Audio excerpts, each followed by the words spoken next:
యోబు గ్రంథము 20వ అధ్యాయము 1 నుంచి 29 వచనములు. అప్పుడు నయమాతీయుడైన జోఫరు ఇలాగున ప్రత్యుత్తరమిచ్చెను, అలాగున నీవు చెప్పినందుకు నాయందలి ఆతురత తగిన ప్రత్యుత్తరము సిద్ధపరచి ఉన్నది. నాకు అవమానము కలగజేయు నిందను నేను విన్నందుకు నా మనోవివేకము తగిన ప్రత్యుత్తరము సిద్ధపరచి ఉన్నది. దుష్టులకు విజయము కొద్ది కాలముండును, భక్తిహీనులకు సంతోషము ఒక నిమిషమాత్రముండును. ఆది నుండి నరులు భూమి మీద నుంచబడిన కాలము మొదలుకొని ఇలాగు జరుగుచున్నదని నీకు తెలియదా? వారి ఘనత ఆకాశమంత ఎత్తుగా పెరిగినను, మేఘములంత ఎత్తుగా వారు తలలెత్తినను, తమ మలము నశించు రీతిగా వారెన్నటికీ నుండకుండా నశించుదురు. వారిని చూచిన వారు వారేమైరని అడుగుదురు. కల ఎగిసిపోవునట్లు వారు గతించి కనబడకపోవుదురు. రాత్రి స్వప్నము దాటిపోవునట్లు వారు తరిమి వేయబడుదురు. వారిని చూసిన కన్ను ఇకను వారిని చూడదు. వారి స్థలమున వారు మరి ఎప్పుడూనూ కనబడరు. వారి సంతతి వారు దరిద్రుల దయను వెదికెదరు. వారి చేతులు వారి ఆస్తిని తిరిగి అప్పగించును. వారి ఎముకలలో యవన బలము నిండియుండును గాని అదియు వారితో కూడా మంటిలో పండుకొనును. చెడుతనము వారి నోటికి తీయగా నుండెను.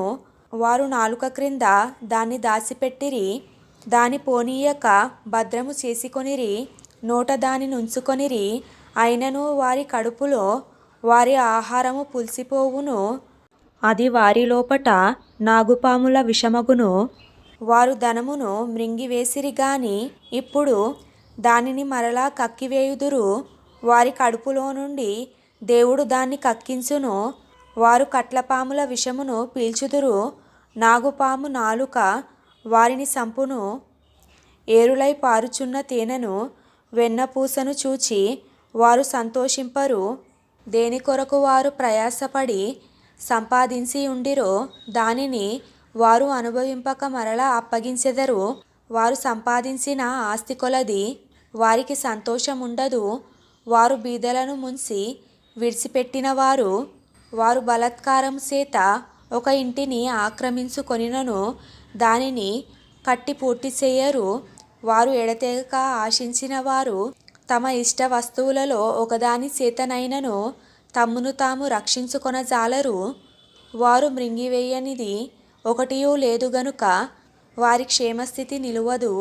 వారికి సంపాద్యము పూర్ణముగా కలిగిన సమయమున వారు ఇబ్బంది పడుదురు. దురవస్థలో నుండు వారందరి చెయ్యి వారి మీదికి వచ్చును.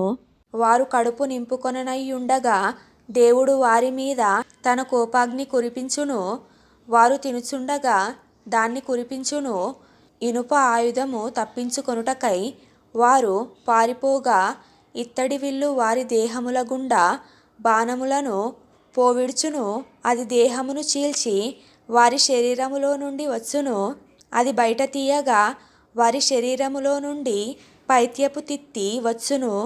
మరణ భయము వారి మీదికి వచ్చును. వారి ధనానిధులు అంధకార పూర్ణములగును. ఊదనక్కరలేని అగ్ని వారిని మృంగివేయును.